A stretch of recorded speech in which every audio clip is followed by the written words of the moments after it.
Hello everyone, it's me Clayton. I just finished watching Proud Family episode 6. This episode happens to deal with Penny and her friends starting a ride-sharing app that's similar to Uber or Lyft.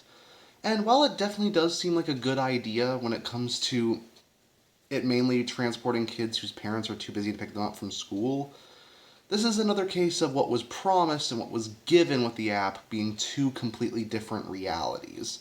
And considering what's happened to certain businesses and apps in the real world, I think it's a pretty good example of how things can go wrong. Let's get to the episode though, shall we? In this episode, Penny finds that for several nights in a row that Uncle Bobby has had to be relied on to pick her up, when her parents said they'd do it when they're dealing with their own issues. So Penny decides to start a ride-sharing app, because apparently Uber and Lyft don't exist in her world, in order to help with this issue.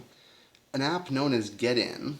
Business actually starts booming for a while, even with users like the Gross sisters not having their seatbelts on. That is until several controversies caused the stock for the company to drop down to unforeseen rates. Though thankfully there's no stock trading issues like the ones with GameStop. And on top of that, there are several animal rights people who are against Oscar Proud for, well, obviously using his monkey Mr. Chips the wrong way. So yeah, this episode definitely has quite a bit of comedy directed towards how these apps can obviously go wrong if they're used in the wrong hands, and how some practices like not being able to find good drivers or even using drivers that don't have licenses can easily lead to issues.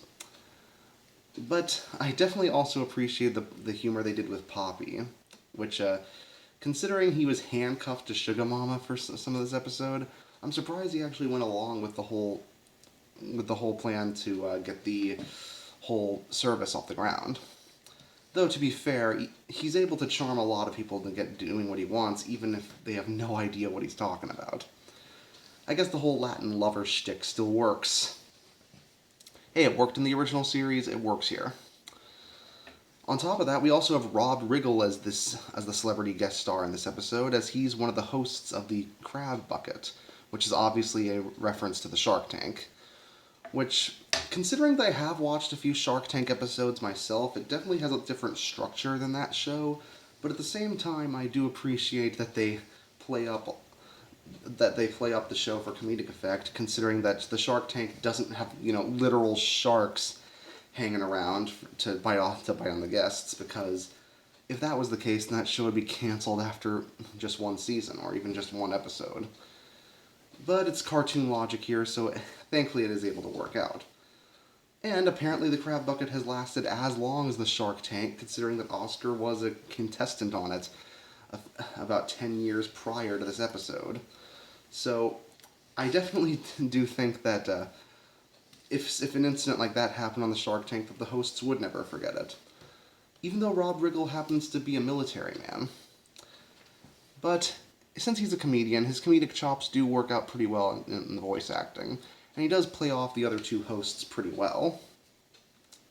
So, unlike Lizzo from last week, it was a celebrity that I was at least more familiar with, mainly because I've seen him in a lot of comedies. And when it comes to his performance, I think he did pretty well. And of course, Oscar gets his just desserts after both treating his monkey poorly and for also, just being as arrogant as always. So yeah, not my favorite episode of the season, but I do like the ideas going into it, and I do think they were handled pretty well. So let's see what happens next week, when apparently a certain Al Roker is going to return. See you then.